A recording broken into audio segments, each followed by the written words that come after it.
네, 그럼 먼저 첫 번째 연사를 소개해 드리겠습니다. 첫 번째 연사는 유해원 그룹의 공공사무 왕천 부총재님이십니다.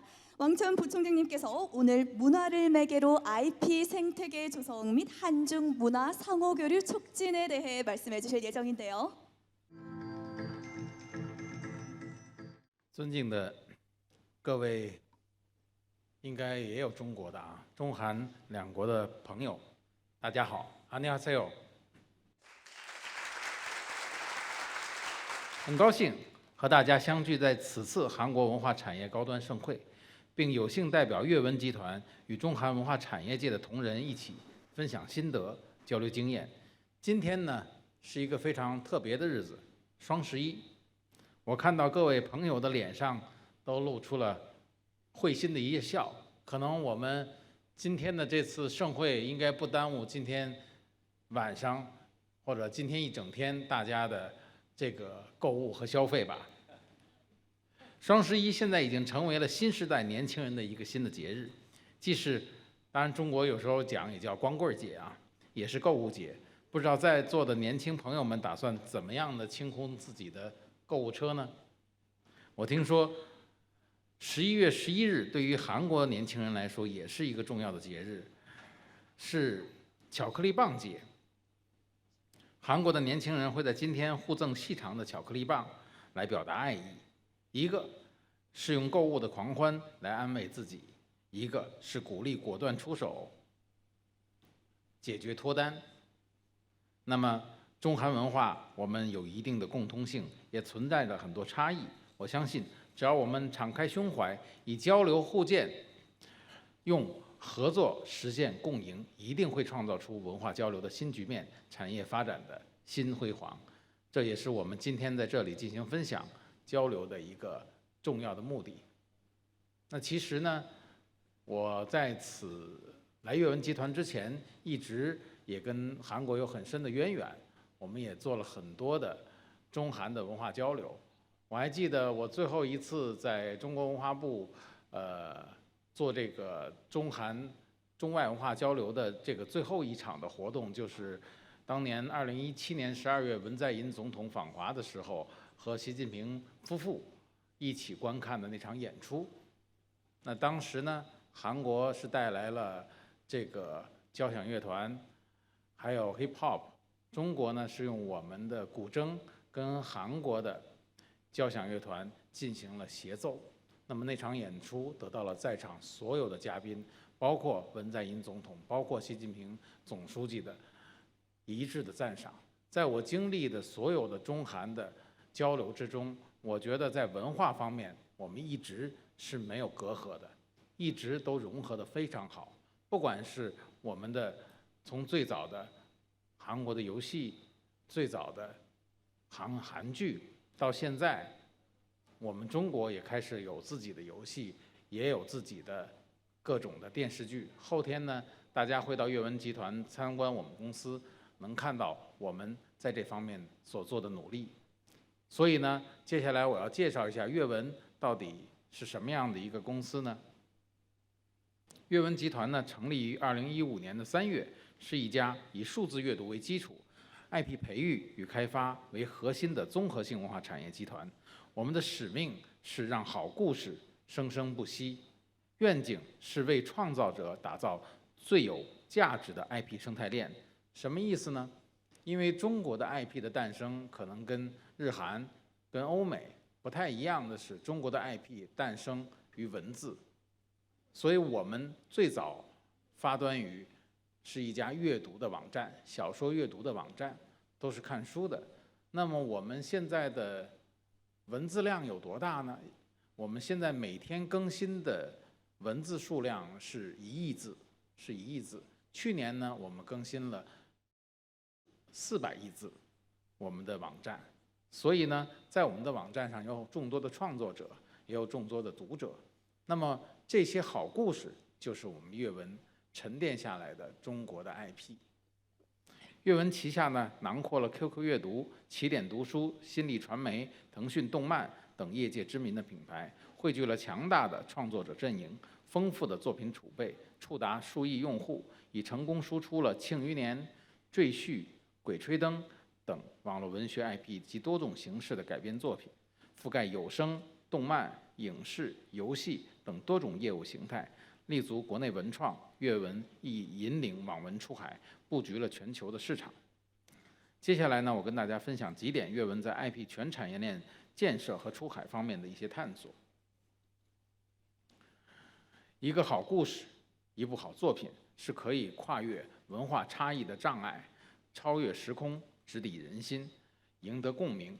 阅文一直坚持精品战略，让好故事生生不息，为使命挖掘，培养优秀作家，打造优质内容，沉淀了一批较好又较做的精品力作。这是阅文走向国际的底色，也是我们核心的竞争力。作为一家比较老的网络文学企业，阅文拥有最好的作者团队，也孵化了大批优秀作家。最有影响力的作家大神几乎都出自阅文，因为阅文能够给他们提供整个 IP 产业链的变现。也就是说，你在我这儿签了我们的合约，我可以在影视、动漫、游戏、衍生、文旅各个方面能够对你的作品进行版权运营。所以阅文的底色呢，最早是一家网络阅读的企业。那么后期呢，第二阶段呢，我觉得是我们是一家版权运营的企业，没有任何一家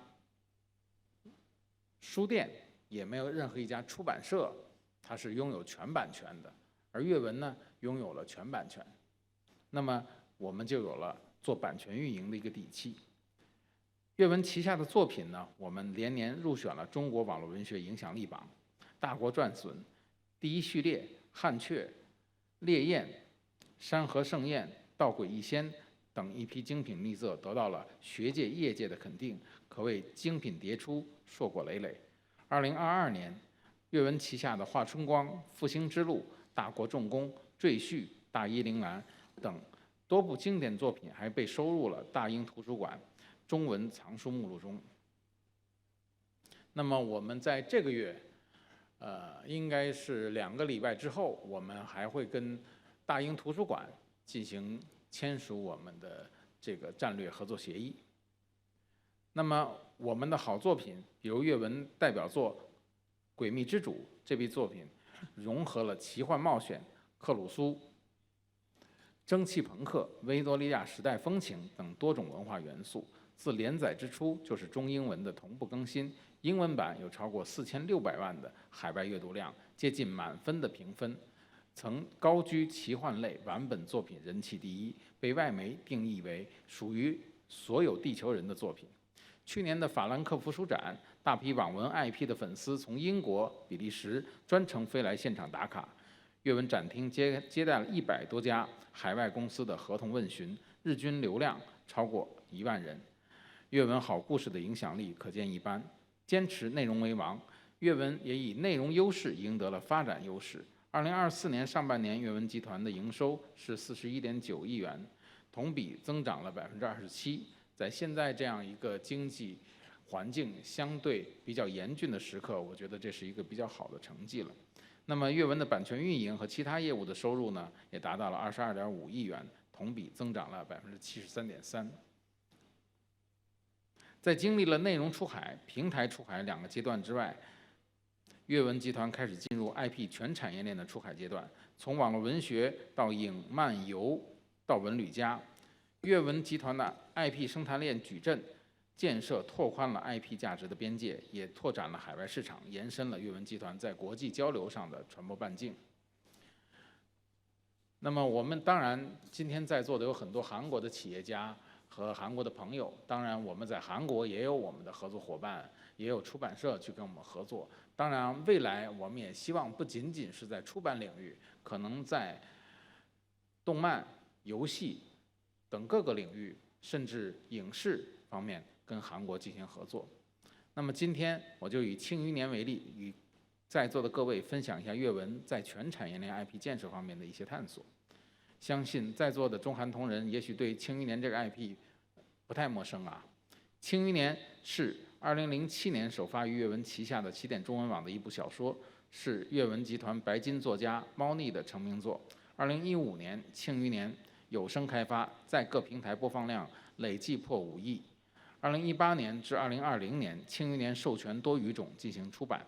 2019年底，电视剧《庆余年》第1季引发全民追剧，总播放量超160亿，开创古风男频收视神话。豆瓣打分人数超过105万，豆瓣评分7.9分，口碑及流量双丰收的同时，该剧也登陆了全球5大洲27个国家和地区的多种新媒体平台和电视台。2022年3月，《庆余年》同名游戏上线。2023年，《庆余年》同名漫画在腾讯视频上线。今年5月，《庆余年》第2季上线。CCTV 8播出后，创下连续18天全国频道实时收视率断层第1，同时打破了腾讯视频多个历史记录。这个叫断层第1，现在有句话叫遥遥领先，可能是在海外也是迪士尼流媒体平台迪士尼+有史以来播出热度最高的中国大陆剧。今年上半年，我们还推出了《庆余年》衍生品卡牌，并创下剧集类收藏卡牌销量是历史第1的好成绩。此外，《庆余年》IP 还被授权给3C 数码、食品饮料等多个消费品品类，进一步放大了 IP 热度和商业价值。当然，在这一方面，可能我们还是要向韩国的同行学习，在粉丝运营方面，其实我们还有很大的空间可以做。在这方面呢，韩国的粉丝运营可能比我们做得更好。未来下一步呢，可能阅文集团在我们的线下，在文旅延伸，在我们的这些授权方面，可能要进一步的拓展。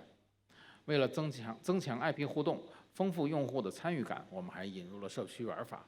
在起点读书上线了《庆余年》专区、猫腻3部曲限时免费阅读、影视剧情抢先看等活动。起点读书还联动腾讯视频发动了角色投票，票选第1名可获得猫腻监制的独家角色的故事。叶青梅拔得头筹后，由猫腻监制的独家故事《叶青梅日记》在剧播期间与起点读书同步更新，填补了剧中的故事空白，并登上了多平台热搜第1。而《庆余年》原著阅读量也连带提升了38倍。至此，《庆余年》真正形成了 IP 全产业链，被媒体推为顶级 IP 的运营典范，称之为庆余年模式。作为一家快速发展的内容公司，我们起家于互联网技术的普及，兴起于移动互联技术的飞速发展。拥抱新技术是我们的本能。当数字技术越来越多地应用于内容的生产和传播，我们发现过去限制中国作品出海的很多因素，比如作品国际化属性不强、翻译能力不足等困难，在移动互联时代都有了解决方案。中国网文出海有了弯道超车的新机会。在这个过程中，阅文集团经历了出海1.0到4.0的升级。从2001年的起点中文网的前身中国玄幻文学协会的原创小说以网文形式海外传播，至2005年开启外文出版授权，正式进入出海的1.0时代。2017年5月，阅文旗下海外门户起点国际正式上线，并率先在海外推广付费阅读，建立海外门户，规模化对中国网文进行翻译输出。阅文集团进入网文出海的2.0阶段。2018年，起点国际开放了原创功能，海外用户不再只是阅读翻译作品，也可以进行创作，从出版授权的内容输出到网文与世界观的模式输出，这是阅文网文出海的3.0阶段。2023年被称为人工智能的元年，阅文出海在这一年拥抱 AI， 迎来了全新的4.0时代。这一年，阅文发布了国内网络文学行业首个大模型阅文妙笔和基于大模型的应用产品作家助手的妙笔功能，为作者提供描写、设定连坎等辅助创作功能。同年 ，AI 还被应用到翻译上 ，AI 翻译可以让成本降低超90%，效率提升近100倍。截至今年6月，阅文旗下海外门户起点国际上线约5000部中国网文的翻译作品，覆盖了200多个国家和地区。仅今年上半年 ，WebNovel 新增翻译作品超1200本，覆盖了英语、西班牙语、葡萄牙语、德语、法语、印尼语。在 Webnovel 畅销榜前100的作品中 ，AI 翻译作品占比约40%。接下来，阅文将把一键出海作为网文翻译的长期目标，努力实现网文全球的同步更新。此外，阅文还在探索 AIGC 技术在 IP 孵化和生态增效提质方面的应用，推动中外好故事实现更大范围的国际传播。中韩建交32年以来，两国间的文化交流一直很密切。中国的网络文学、游戏、影视剧、音乐等作品在韩国有了广泛的传播，而韩国的影视剧、游戏、图书等文化产品也在中国受到很多粉丝的喜爱。比如刚刚获得诺贝尔奖的韩国作家韩江女士，她的几部主要作品此前就被翻译成中文出版，而且很受中国读者的欢迎。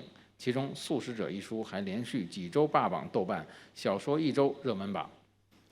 阅文旗下作品在中韩交流中也表现不俗，原创作品《庆余年》《斗破苍穹》《如果蜗牛有爱情》《凡人修仙传》《琅琊榜》也被授权翻译成韩文进入韩国出版市场。《庆余年》韩文版在韩国上市后引发庆余年热，一举登上了多个畅销书榜的榜首，验证了中国网络文学 IP 在海外市场的强大号召力。此外，阅文集团的漫画和影视作品也深受韩国读者喜欢。《斗战狂潮》在韩上线后一度跻身 Kakao Page 少年榜前3的位置。阅文旗下 IP 改编的剧集《墨雨云间》也在韩国流媒体平台 MOA 登顶，这也是今年的事情。电视剧《赘婿》在韩国、日本等地热播后，韩国流媒体平台 Watcha 更是购买了该剧的影视翻拍权。阅文的 IP 作品不仅停留于海外播放，也成为海外剧集的内容源头。中韩两国一衣带水，由于地缘相近、人缘相亲、文源相通，千百年来，两国友好人士不断书写人文交流的灿烂篇章，继往开来传承着互学互鉴的历史佳话。阅文也期待能与在座的各位同仁有进一步的交流合作，携手共建 IP 生态业务矩阵，共创产业发展新辉煌。阅文集团也将不断挖掘和释放内容价值，让更多的优质的中国故事生生不息，扬帆出海。谢谢大家，祝大家在上海度过一段美好的时光，也期待着后天在阅文集团欢迎大家，给大家在阅文集团可以做一个交流参观，希望大家能够未来能跟阅文集团，不管是在业务上，还是在我们的作品上，还是在我们的感情交流上，我们都成为朋友。谢谢大家。 두 번째 연사 소개하겠습니다. 다음은 한국콘텐츠진흥원 북경비즈니스센터의 윤호진 센터장님이십니다. 오늘 센터장님께서는 중국 장삼각 지역의 문화산업 발전 현황과 중국 문화기술 개발 추이에 대해 말씀해 주실 예정입니다. 큰 박수로 맞이해 주시기 바랍니다.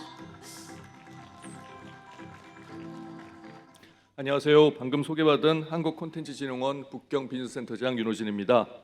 오늘 제가 발표할 강연 제목은 장삼각 지역의 문화산업 발전 현황과 중국 문화기술 발전 추이입니다. 먼저 세부 목차입니다. 먼저 1부에서는 문화산업 측면에서 중국 장삼각 지역이 지닌 중요성을 분석하고 지역별 특성을 살펴보도록 하겠습니다. 그리고 2부에서는 최근 새로운 기술로 각광받고 있는 생성형 AI 분야에서 중국이 얼마나 많은 성과를 거두었는지 알아보겠습니다. 여러분들의 이해를 돕기 위해 사례 중심으로 설명하겠습니다.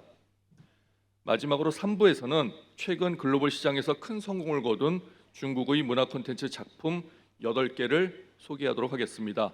장삼각을 비롯한 주요 지역의 인프라를 활용하고 첨단 AI 기술에 힘입어 제작된 중국의 대중문화 작품들은 중국뿐만 아니라 전 세계적으로 큰 사랑을 받고 있습니다. 장강 삼각주 지역은 강소성, 절강성, 안휘성, 상해시 등 삼성 1시를 포함해서 총 41개 도시로 구성되어 있는데 보통 장삼각이라고 부르고 있습니다. 총면적 35.8만 제곱킬로미터로 중국 전체 면적의 2.2%를 차지하는 장삼각 지역은 광저우, 심천, 홍콩 중심의 주강 삼각주와 더불어 중국에서 가장 역동적이고 개방적인 지역으로 손꼽힙니다. 지난 2023년 장삼각의 GDP 규모는 30조 5천억 위안으로 중국 전체 GDP의 24.4%를 차지했습니다. 이는 중국 내 주요 경제권 중에서 가장 높은 비중을 차지하는 수치입니다. 연평균 성장률 역시 전국 평균을 크게 웃돌았고요. 또한 그 표에서도 알 수 있듯이 상해를 비롯해 장삼각 지역의 총 9개 도시가 2023년 GDP 1조 위안을 돌파하며 이 지역 경제를 이끌고 있습니다. 보다 구체적으로 장삼각 지역을 살펴보도록 하겠습니다. 먼저 강소성입니다. 강소성은 풍부한 전통문화 자원을 바탕으로 현대 대중문화와의 융합을 추진하며 문화관광 산업의 경쟁력을 높이고 있습니다. 예를 들어 곤곡, 양극 등 전통 공연 예술의 현대적인 무대 연출과 첨단 미디어 기술을 결합하여 새로운 공연 형태로 재탄생했습니다. 또한 관광지 정보 제공, 예약, 길 안내 등을 손쉽게 이용할 수 있는 애플리케이션 수신유를 개발하여 2023년 전국 문화관광 수입 순위 3위에 오르는 성과를 창출했습니다. 이번엔 절강성입니다. 절강성은 다양한 자연 경관과 풍부한 문화 자원을 바탕으로 예전부터 영화와 드라마 촬영지로 각광을 받았습니다. 대표적인 촬영지로는 서호, 안탕산, 천도호 등이 있는데 이들은 자연의 아름다움과 고풍스러운 문화 요소를 결합한 독특한 매력을 지니고 있습니다. 요 끝에 사진 요 천도호는 영화 아바타의 어떤 그 영감, 그 배경을 그 제임스 카메론 감독이 받았다라고 해서 더 유명해졌습니다. 그리고 절강성 동부에 위치한 헝디엔 그 영화 촬영소는 아시아에서 가장 규모가 큰 그런 촬영 스튜디오로 중국의 헐리우드로 불릴 만큼 인프라 측면에서 최고 수준이라는 평가를 받고 있습니다. 고대부터 현대에 이르는 다양한 그런 시대 모습을 구현한 세트를 갖추고 있습니다. 최근 빠르게 성장하고 있는 절강성의 디지털 콘텐츠 산업은 항저우와 같은 핵심 도시가 주도하고 있습니다. 디지털 콘텐츠 산업 발전에 대한 자신감과 적극적인 육성 의지를 보여준 대표적인 사례가 올해로 3회째를 맞이한 글로벌 디지털 무역 박람회입니다. 저희 한국콘텐츠진흥원 북경비즈센터는 2023년과 2024년에 이 행사에 참석을 했습니다. 저는 행사 기간 동안 여러 전시 부스를 참관하면서 중국 디지털 산업의 놀라운 성과를 직접 체험할 수 있었습니다. 그리고 항저우 애니메이션 산업단지는 지난 2004년 중국 정부가 항저우를 애니메이션과 디지털 미디어의 핵심 거점으로 발전시키기 위해 구축한 단지입니다. 중국 최대 규모의 애니메이션 제작 단지인 이곳은 매년 1억 위안을 투입하여 중국 애니메이션 산업의 국제화와 혁신적인 성장을 주도하겠다는 포부를 밝힌 바 있습니다. 마지막으로 살펴볼 지역은 바로 지금 우리가 있는 이 상해입니다. 상해의 문화 콘텐츠 산업은 중국에서 가장 빠르게 성장하고 있으며 전 세계적으로도 문화와 디지털 콘텐츠의 중심지로 자리 잡고 있습니다. 최근에는 영화, 방송과 같은 전통 미디어 영역뿐만 아니라 게임, e스포츠, 온라인 문학, 메타버스와 같은 디지털 콘텐츠 영역에서도 두각을 나타내고 있습니다. 매년 상해에서는 중국 최대의 게임 박람회인 차이나조이가 개최됩니다. 이 행사에서는 전 세계 게임 업계와 디지털 콘텐츠 산업 관계자들이 모여 최신 기술과 게임 작품을 경쟁적으로 선보입니다. 또한 영화, 드라마, 애니메이션 등 다양한 분야에서 문화적인 전통과 현대 과학 기술을 과감하게 결합한 다양한 형태의 독창적인 콘텐츠가 개발되고 있습니다. 대표적인 사례가 영화 백조조봉, 그리고 텐센트와 넷플릭스가 리메이크한 SF 드라마 삼체라고 할 수 있습니다.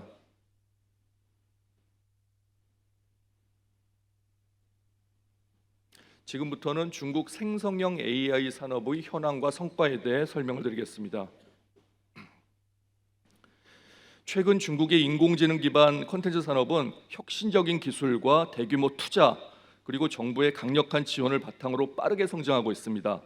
지난 2023년 중국의 생성형 AI 시장 규모는 170억 위안을 기록했고 2025년에는 257억 위안, 2030년에는 1조 위안을 넘어설 것으로 전망됩니다. 중국은 방대한 데이터를 생성할 수 있는 내수 시장, 그리고 정부의 집중적인 지원, 그리고 바이두, 알리바바, 텐센트와 같은 빅테크 기업들의 적극적인 투자를 통해 생성형 AI 기술의 상용화와 시장 확대를 촉진하고 있습니다. 지난 7월 유엔 세계 지식재산기구 WIPO가 발표한 생성형 AI 특허 현황 보고서에 따르면 최근 10년간 총 5만 4천 건의 특허가 출원되었는데 이 중에서 중국이 3만 8천 건 이상의 특허를 출원해서 2위인 미국보다 6배 이상 많은 것으로 나타났습니다. 올해 7월 초에 중국 상해에서 개최된 중국 AI 분야의 최대 연례 행사인 2024 세계 인공지능 대회에서는 중국과 글로벌 주요 기업들을 포함해서 500여 개 업체가 참석했습니다. 특히 중국의 대표 빅테크 기업들이 AI와 관련된 신제품과 다양한 기술들을 전시해서 큰 관심을 받았습니다. 중국 정부는 이미 지난 2017년 차세대 AI 발전 계획을 발표한 바 있습니다. 이 계획에 따르면 2030년까지 중국의 AI 핵심 산업 규모를 1조 위안 이상으로 키우고 연관 산업 규모도 10조 위안 이상으로 확대하며 이를 위한 단계별 발전 전략과 목표를 제시했습니다. 글로벌 AI 시장에서 향후에 중국이 반드시 주도권을 잡겠다는 그런 야심찬 포부를 담고 있다는 점에서 우리 모두 주목할 필요가 있습니다. 자, 지금부터는 분야별로 현재 중국이 자랑하는 생성형 AI 플랫폼들을 살펴보도록 하겠습니다. 먼저 텍스트 생성형 AI 분야의 도우파오입니다. 도우파오는 지난 2021년 도우파오와 자연스럽게 대화를 나누며 필요한 정보를 얻으세요라는 슬로건과 함께 바이트댄스가 야심차게 출시한 종합 AI 지능형 플랫폼입니다. 도우파오는 사용자의 경험을 증대시키고 상호작용의 재미를 높이기 위해 개발된 AI 서비스로 현재 중국산 AI 제품 중에서 선두주자로 자리 잡았습니다. 중국 앱스토어에서 효율성 부문 1위를 차지했고 중국 내 월간 활성 사용자가 2,600만 명을 넘어서는 등 큰 성과를 거두었습니다. 다음으로 통이치앤원입니다. 알리바바 클라우드에서 개발한 대규모 언어 모델인 통이치앤원은 자연어 처리와 생성형 AI 분야에서 뛰어나다는 평가를 받고 있습니다. 특히 2024년 5월에 업그레이드된 통이치앤원 2.5 버전은 성능, 멀티모달 능력, 코드 처리, 응용 시나리오, 오픈소스 지원 등 여러 방면에서 탁월한 성과를 나타내며 GPT-4 버전인 터보와 비슷한 성능을 보이는 것으로 평가받고 있습니다. 다음은 이미지 생성 분야입니다. 먼저 미야오야 샹지는 2023년 7월 17일에 웨이시 네트워크에서 출시한 AI 인물 초상화 미니 프로그램입니다. 사용자가 업로드한 사진을 기반으로 얼굴 모델을 만들어 다양한 스타일의 초상화를 생성하는 그런 기능을 제공합니다. 위챗 미니 프로그램 형식을 채택해서 사용자 진입 장벽을 대폭 낮춘 미야오야 샹지는 출시 이후 빠르게 인기를 얻으며 개인화된 초상화 제작을 원하는 사용자들로부터 많은 사랑을 받고 있습니다. 다음으로 WHEE, 휘라고 읽어야 되나요? 이 휘는 2023년 12월 13일에 출시된 AI 기반 이미지 생성 도구입니다. 메이투 슈슈에서 미라클 비전 모델을 활용해 개발된 플랫폼입니다. WHEE는 중국어와 영어를 지원하고 있으며 사용자는 텍스트 설명을 입력해서 해당 스타일의 이미지를 생성할 수 있습니다. 강력한 AI 기능과 고도의 맞춤화를 제공하면서도 초보자가 쉽게 사용할 수 있는 단순한 인터페이스를 갖추었다는 평가를 받고 있습니다. 이번에는 오디오 생성 분야입니다. 마인콩팡은 베이징 시아오원에서 개발한 지능형 더빙 소프트웨어입니다. 원스톱 AI 더빙 서비스 제공이라는 슬로건 하에 쇼폼에서부터 뉴스, 오디오북에 이르기까지 다양한 장르의 콘텐츠에 고품질 더빙을 제공하는 것을 목표로 하고 있습니다. 현재 다양한 연령대의 남녀 액센트는 물론 유명인을 포함한 800개 이상의 음성과 1000개 이상의 스타일을 선보였습니다. 하이에코는 네디지 요우다오에서 2024년에 출시한 제품으로 중국 최초의 가상인간 영어 스피치 코치입니다.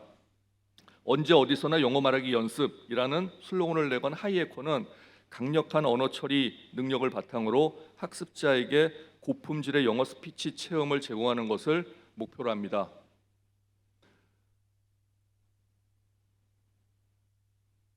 마지막으로 동영상 생성 분야입니다. 사실 이 분야가 제일 관심 있고 중요한 분야인데요. 올해 2월에 챗 GPT의 개발사인 오픈 AI가 발표한 동영상 생성 인공지능 모델 소라가 전 세계에 엄청난 파장을 불러일으켰습니다. 중국도 마찬가지였습니다. 중국은 이에 대응하기 위해 자국의 대표 쇼폼 동영상 플랫폼인 쿠아이쇼우에서 텍스트 동영상 생성 AI 모델인 클링을 출시합니다. 클링은 올해 6월 시범 테스트를 시작한 이후 전 세계 SNS에서 화제가 되었는데요. 최대 3분 길이의 동영상을 생성하고 실감나는 액션 장면과 고해상도 영상 구현 등 놀라운 성능을 자랑했습니다. 오픈 AI의 소라에 결코 뒤지지 않는다는 것이 업계의 평가입니다. 한편 신이 테크놀로지는 2023년에 중국 최초로 동영상 분야에 특화된 대형 모델인 신이스핀 대규모 모델 2.0을 발표했습니다. 누구나 쉽고 싸게 고품질의 비디오를 제작할 수 있게 하는 것을 목표로 하고 있는 신이스핀 대규모 모델 2.0은 사용자가 간단한 아이디만 입력하면 비디오 제작의 전 과정을 자동으로 완성해 줍니다. 이 모델은 개인 창작자부터 전문기관까지 모두 사용할 수 있는 고효율의 비디오 생성 도구를 제공합니다. 또한 디지털 아바타와 VR 기술을 결합한 몰입형 콘텐츠 제작까지 지원합니다. 최근에 이런 고품질 결과물들을 손쉽게 만들어내는 생성형 AI 플랫폼들이 연이어 출시되면서 특히 중국의 미단극 업계에 혁신을 불러일으키고 있습니다. 미단극은 짧은 작품 길이와 빠른 제작 주기라는 특징 때문에 생성형 AI 기술을 적극 실험할 수 있는 최적의 형식으로 떠오르고 있습니다. 대표적인 사례가 기환전매점과 삼성퇴 미래계시록입니다. 기환전매점은 CCTV 드라마 다큐멘터리 센터가 전편을 AI로 제작한 귀여운 반려동물 테마의 판타지 미단극입니다. 미래 세계를 배경으로 기발한 상상력과 함께 따뜻한 사랑을 주제로 한 내용이 담겨 있습니다. 삼성퇴 미래계시록은 보나필름에서 제작한 SF 미단극으로 고대 문명과 미래를 연결하는 스토리입니다. AI가 최초 시나리오 작성부터 장면 디자인에 이르기까지 전 과정에 참여한 작품으로 큰 화제를 모았습니다. 자, 그럼 지금부터 최근 중국뿐만 아니라 전 세계에서 큰 인기와 화제를 불러 모은 중국의 대표 작품 8개를 소개해 드리겠습니다. 먼저 게임 분야의 원신과 검은 신화 50입니다. 원신은 방대한 세계관을 기반으로 총 7개 지역으로 이루어진 티바트 대륙에서 펼쳐지는 이야기를 담고 있습니다. 이 게임은 중국의 전통 문화와 글로벌 신화적 요소를 결합한 스토리와 매력적인 캐릭터, 시각적인 디자인이 돋보이는 작품입니다. 원신은 200여 개 국가와 지역에서 동시에 출시되었고 70여 개국에서 게임 매출 순위 1위를 기록하는 등 최근 중국 게임이 글로벌 시장에서 거둔 가장 큰 성과로 평가받고 있습니다. 2024년 8월에 출시된 검은 신화 50은 서유기를 기반으로 한 액션 롤플레잉 게임입니다.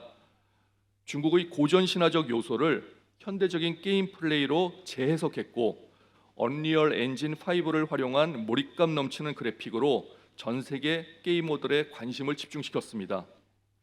중국 최초의 트리플 A 게임으로 평가받는 이 게임은 출시 3일 만에 1000만 장 이상의 판매고를 기록했고 출시 1개월 만에 스팀에서 2000만 장이 판매되어 10억 달러의 수익을 올리며 블록버스터 히트작으로 큰 성공을 거두었습니다.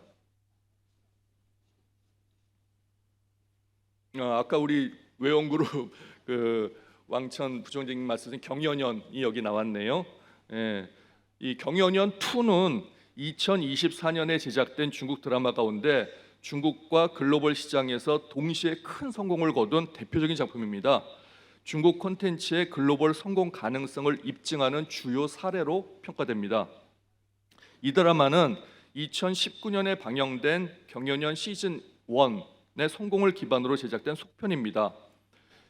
주요 성공 요인으로는 탄탄한 원작과 뛰어난 각본, 매력적인 배우 연기력, 고퀄리티 컴퓨터 그래픽 기술과 세트 디자인, 전략적인 글로벌 마케팅과 배급 등을 들 수 있습니다.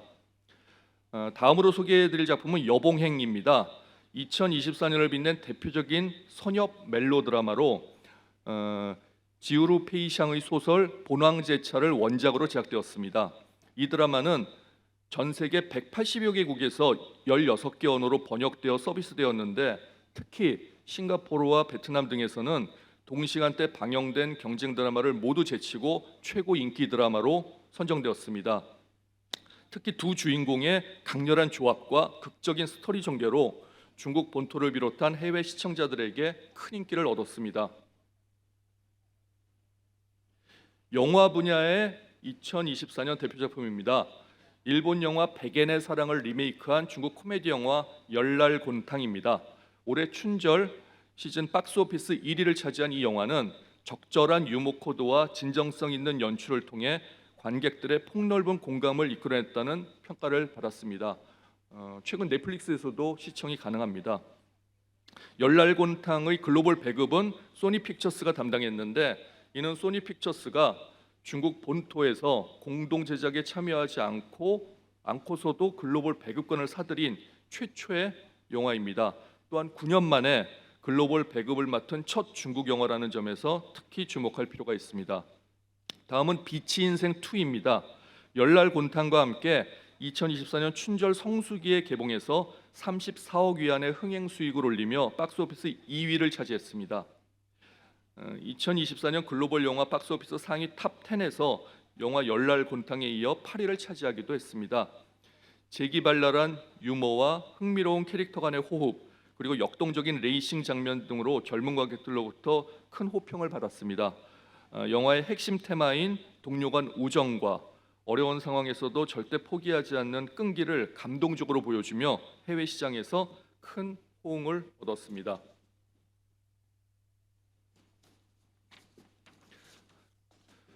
마지막으로 웹소설 분야입니다. 먼저 초급 신기인입니다. 이 작품은 중국과 해외에서 모두 큰 성공을 거둔 대표적인 중국의 웹소설입니다. 중국 작가협회가 주최하는 중국 온라인 문학 연간 해외 전파 영향력 목록에서 여러 차례 선정된 바 있습니다. 뛰어난 상상력과 긴장감 넘치는 스토리로 SF와 판타지 팬들의 필독서라는 별칭을 얻기도 했습니다. 이 작품은 단순히 많은 독자들한테 읽히는 것을 넘어서 적지 않은 해외 작가들에게 창작의 영감을 제공한 것으로도 유명합니다. 외원그룹이 개최한 창작 콘테스트 2023 웹 노블 스피릿 어워드에서 수상한 해외 작가들 중에 3분의 1 이상이 이 작품에서 영감을 받았다고 언급했습니다. 다음은 서양식 장편 판타지 소설 괴비지주, 이것도 앞서 우리 왕천 부총재가 설명한 작품인데요. 독창적인 줄거리 구성과 깊이 있는 캐릭터 묘사로 최근 몇 년간 가장 호평받은 온라인 문학 작품 중 하나이기도 합니다. 한국에서는 2020년에 신비의 제왕이라는 제목으로 카카오 페이지, 네이버 시리즈 등을 통해서 인기리에 연재되고 있습니다. 현재는 애니메이션, 게임 등 다양한 매체로 IP를 확장하며 작가만의 독창적이고 탄탄한 그런 글로벌 팬덤을 유지하고 있습니다. 결론입니다. 지난 30년 동안 중국 경제는 비약적으로 성장했습니다. 흥묘, 백묘론으로 상징되는 덩샤오핑 전 주석의 실용주의 전략과 개혁 개방 정책이 있었기에 가능했다고 생각합니다. 한국의 콘텐츠 산업 역시 1990년대 후반에 일본 문화를 과감히 수용하고 전 세계 우수한 대중문화를 적극적으로 받아들이면서 크게 발전했습니다. 한국 대중문화의 글로벌 경쟁력은 다른 나라의 문화를 스펀지처럼 적극적으로 받아들이고 이것을 우리의 전통 문화와 창의적으로 융합하는 과정을 통해 만들어졌습니다. 한마디로 하이브리드 정신입니다. 저는 한국과 중국 양국이 서로의 강점을 살린 협력과 문화 교류를 통해 함께 글로벌 시장에서 큰 성과를 거둘 수 있다고 믿습니다.